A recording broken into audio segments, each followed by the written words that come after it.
Do we finally have a replacement for the DJI Mini 2? Is this the DJI Mini 3? So yesterday, a leaked photo of the DJI Mini 3 Pro was surfaced and seen all over Twitter.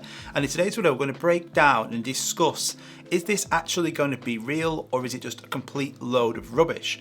Now, when I first saw this photo last night on Twitter, I was like, what on earth is this? This is so obviously photoshopped, so fake, it just looks ridiculous. But the more I looked at it, and the more caffeine I drank,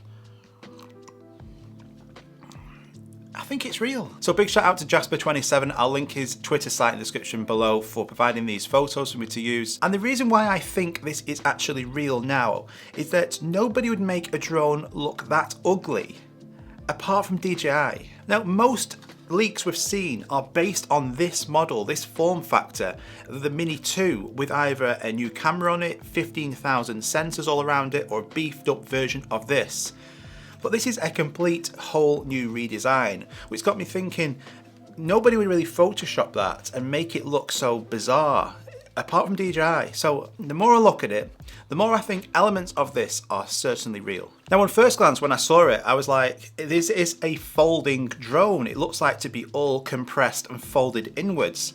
And then the more I looked at it, you can see these tiny little propeller arms, which will then fold out. But that does give me some element of worry about what this is going to be like in the wind.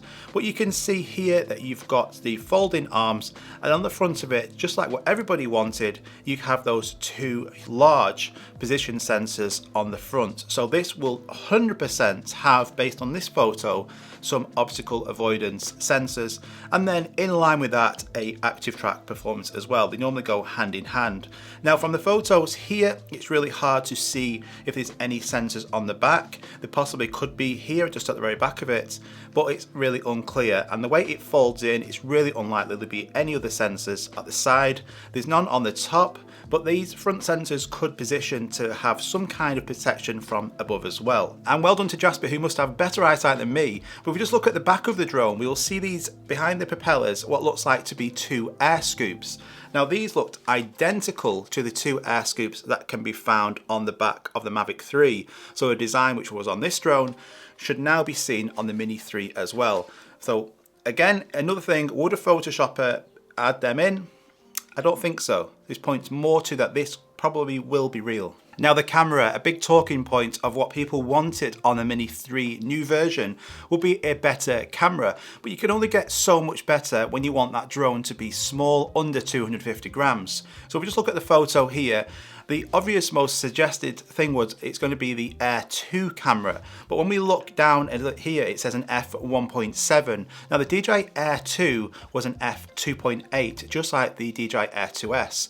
So it's unlikely it's going to be that camera. I also don't think it's going to be a complete new camera body either.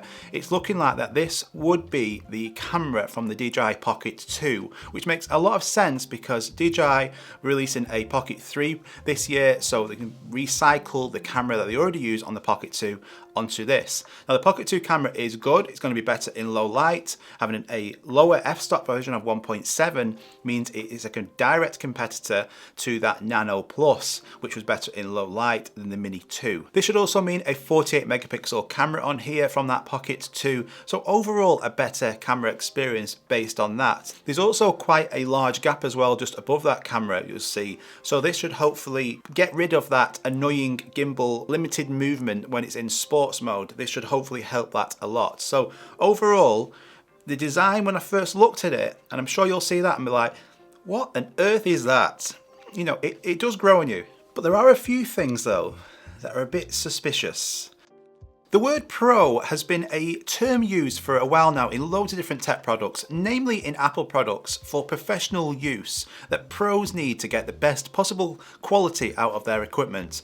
So the word Pro was dropped on the Mavic 3, it's now on here. If it was called DJI Mini 3 Cine, it would make complete sense, but Pro, professional, would a professional use a small 249 gram drone?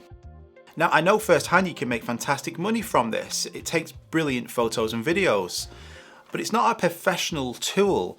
I wouldn't turn up to, say, a car commercial with a small 240 gram drone. The professional would want the best possible camera, the best possible battery life, and wind resistance.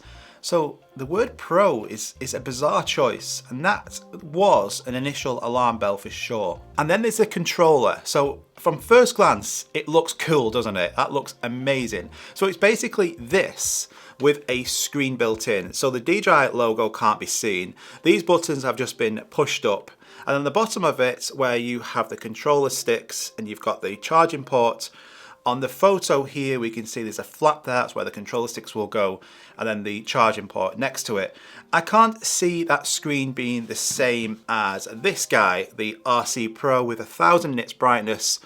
This will still be the choice to get the best possible quality, but it's bloody expensive. So it'll bridge that gap between the standard controller and then the RC Pro controller. There'll be one in the middle of it, which is a great marketing move. You would think for the Mini 3, it's going to be a small form factor. So this controller is already fairly big, but it's going to have a screen built in. So I can see it having a good screen. I don't think it'll be 1000 nits, but it will enable you to just have that controller with you and not have to take your phone all the time and then connect it all up. So I think that will sell really well. Whether it's worth buying this or not, we'll see as soon as it comes out and in future leaks. But I can see the Mini 3 being bundled with this, the old controller. You'll have a Fly More version of this, and then you'll have that Pro or Cine line version where you have the controller, the smart controller built into it. Now, it's not going to be cheap, is it? So if we just look at this Pro actual line with that controller, so I can't see this being the same price on the Mini 3 anyway. Everything's got more expensive. I've said this for ages, expect a price increase. So this in the UK is £419. I wouldn't be surprised at all for the Mini 3 to be at least £100 more for just that standard model. But then you've got that controller as well. So the RC Pro in the UK is £900. It's over $1,000. So to bundle the drone with that controller, it's going to be well over $1,000. And that begs the question, would you spend maybe $1,500 on a small 250 gram drone, which isn't going to have brilliant wind resistance, it's not going to have the best camera, for sure it's portable and it will take fantastic photos and videos. But for that price, you could get a Fly More Air 2S, you could get the standard Mavic 3 almost. You know, it's going to be an interesting one who would actually buy that Pro version. And let me know, is it going to be you? Would you buy the Pro version of this with that controller, the all-in-one, to have the small form factor drone with a controller and the screen built in and pay a lot of money for it? Let me know. It'd be really interesting to see any future leaks on this. Thanks so much again to Jasper for providing these photos. We'll see you all soon. Bye bye.